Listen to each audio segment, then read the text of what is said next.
Para saudara, tema yang kedua adalah merasakan cinta. Saya ingin berdoa dahulu. Dalam nama Bapa dan Putra dan Roh Kudus. Amin. Tuhan, ajarilah saya mewartakan atau merasakan cinta-Mu di dalam renungan ini. Amin. Dalam nama Bapa dan Putra dan Roh Kudus. Amin. Para saudara, dalam renungan saya yang pertama, temanya adalah cinta Tuhan. Lalu hal itu dihantamkan dengan situasi sulit, lalu cinta itu tidak terasa lagi. Pertanyaannya, bagaimana merasakan cinta? Paus Benedictus dalam bukunya, surat pastoralnya yang berjudul Deus Caritas Est, Tuhan adalah cinta, menjelaskan hal ini. Cinta berakar dari dua kata besar, yaitu eros dan agape. Tentu saja ada yang philein, ada macam-macam, tetapi akarnya bahasa Yunani adalah eros dan agape. Hal ini sering dipertentangkan. Eros adalah cinta yang memiliki, cinta yang mau untuk diri sendiri. Ada nafsu di sana. Karena itu harus didisiplinkan supaya dia menjadi dewasa. Dan cinta yang kedua namanya agape. Agape adalah cinta yang memberi. Orang lalu mengatakan karena cinta itu memberi, mereka memikir yang Kristiani adalah cinta yang agape. Pertanyaannya, benarkah eros dan agape bertentangan? Eros adalah cinta yang mendapatkan. Dalam konteks ini, segala sesuatu yang menguatkan itu termasuk eros. Gambarannya seperti seorang bayi yang lagi dalam fase oral. Dia menyusu, dan ketika dia menyusu, dia berbicara banyak dalam psikologi dengan bibirnya. Dia merasakan dengan bibirnya. Dan ibu mencintai dengan putingnya. Disitulah terjadi kontak antara bayi dan ibu. Semakin ibu bagus menyusui dengan lagu, dengan indah, lalu bayi itu merasakan ketenangan. Di situ seperti sebuah doa. Bayi tidak mengenal Tuhan, ibunya seperti gambaran tentang Tuhan. Semakin itu merasuk, maka disitulah disebut dalam bahasa Jerman Urvertrauen. Artinya yaitu iman yang dasariah pertama kali, kepercayaan dasariah. Semakin ibu mampu menyusui dengan bagus dan suami mengerti bahwa istrinya sedang menyusui, maka anaknya menjadi mudah percaya. Percaya kepada orang lain dan nantinya percaya kepada Tuhan. Gambaran seperti seorang bayi yang menyusui itulah eros. Artinya kalau demikian, segala sesuatu yang mampu menguatkan manusia itu eros.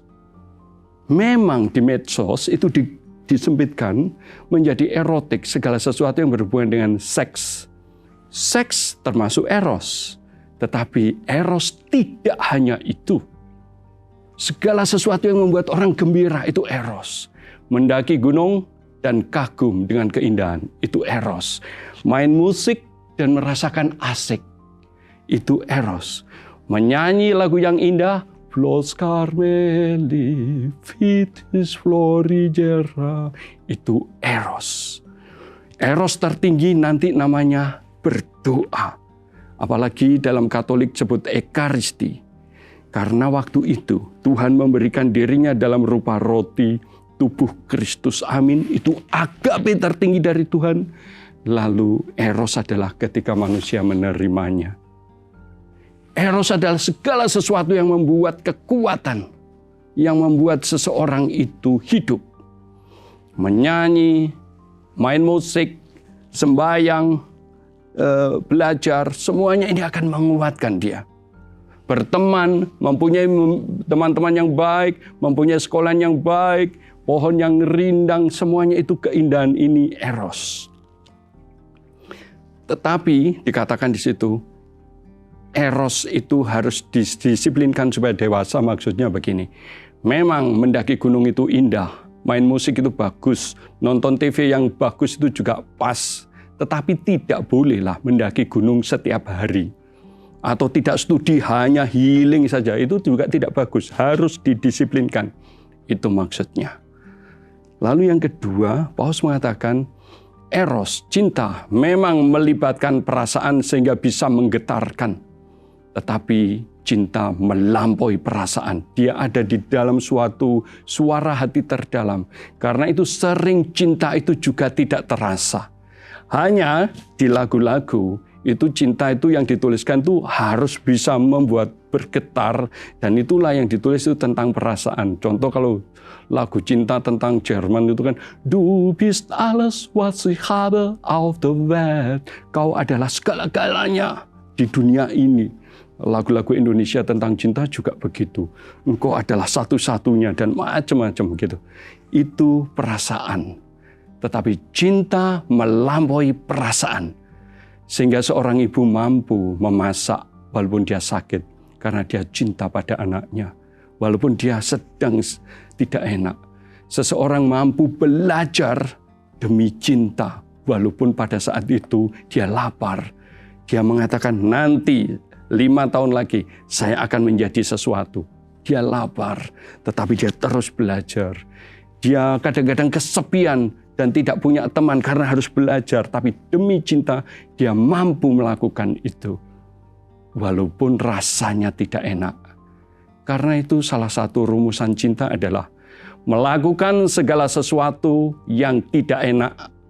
Tetapi tahu karena itu benar. Atau dibalik. Melakukan hal yang benar walaupun tidak enak. Para student, para mahasiswa perlu paham ini. Karena itu kadang-kadang para mahasiswa, student harus kesepian. Diam, kadang-kadang seperti tidak punya teman. Tetapi dia harus tekun, diam, dan inilah cinta. Cinta yang kedua namanya agape. Agape adalah cinta yang memberi. Jadi agape dalam gambarannya seperti seseorang yang membantu memanggul salib Tuhan.